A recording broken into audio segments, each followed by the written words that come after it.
Take ka ng civil service exam? Try mo nga ito. Medyo mahirap to ha. CSE question of the day, General Information. Which of the following constitutional bodies is primarily responsible for the enforcement and administration of election laws in the Philippines? A. Commission on Audit. B. Civil Service Commission. C. Commission on Elections. D. Commission on Human Rights. May 5 segundo ka, sagot ka na.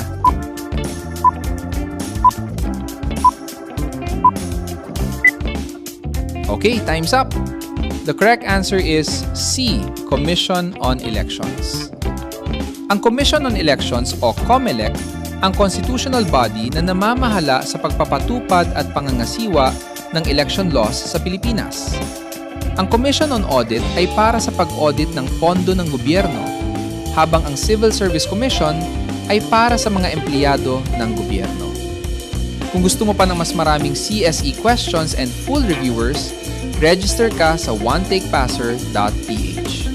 199 pesos lang for early bird promo at 250 pesos for regular price. Ano pang hinihintay mo? Grab mo na!